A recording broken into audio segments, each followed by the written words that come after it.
At 8 o'clock in the morning, the Berkshire town of Windsor is already alive to another working day. Preparations at the castle are well underway. Everything in the staterooms, scene of many state and official occasions, is given detailed and careful attention.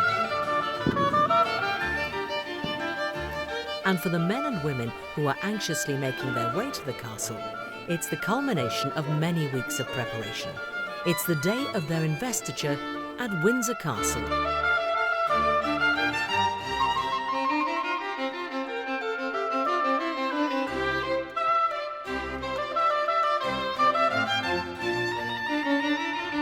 A short walk from Buckingham Palace at St James's Palace is the central chancery of the Orders of Knighthood.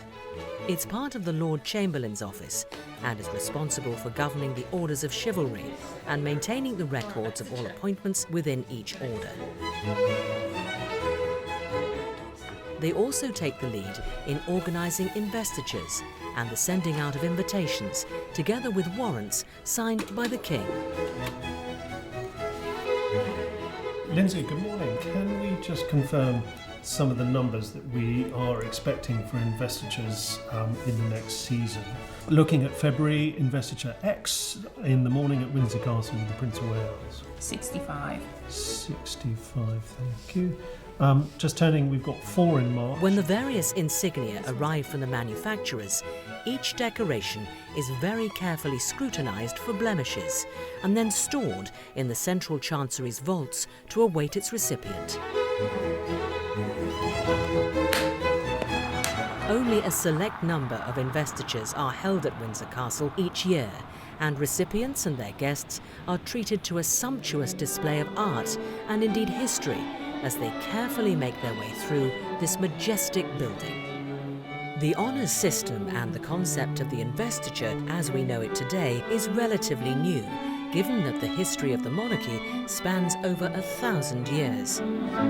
Honours for chivalry have been around for centuries, but it was largely due to the King's great-grandfather, George V, who in 1917 established the Order of the British Empire, so that honours could be more widely given to deserving citizens from all walks of life for their contribution to the war effort. With the ending of the First World War and the armistice in 1918, King George extended the range of recipients to include those from the world of science, the arts and literature, as well as the voluntary and charitable sectors.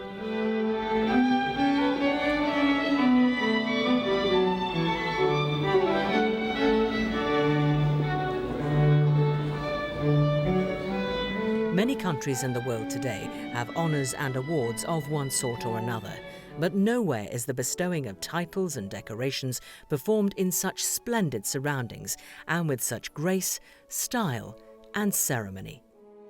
Mr. Hari Budha Magar for services to disability awareness.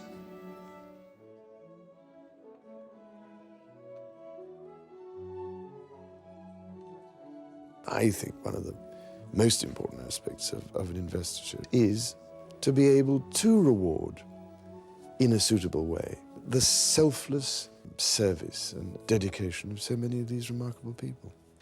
People who've dedicated their lives in all sorts of sort of unseen areas.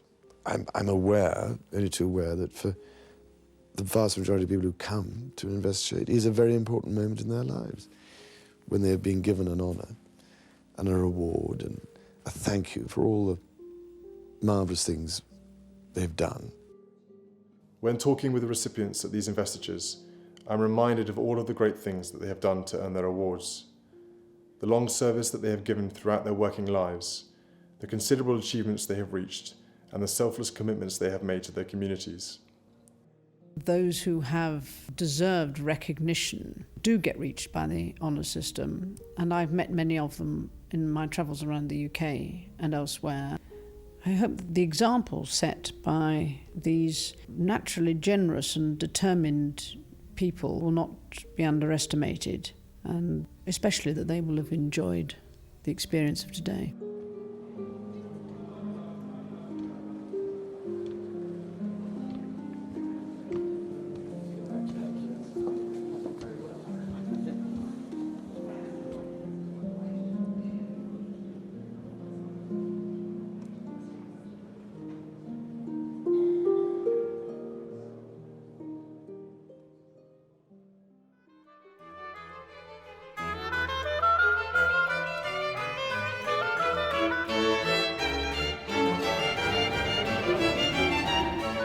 Once today's investiture comes to an end, there can be little doubt that the day will have given lasting pride and pleasure to all.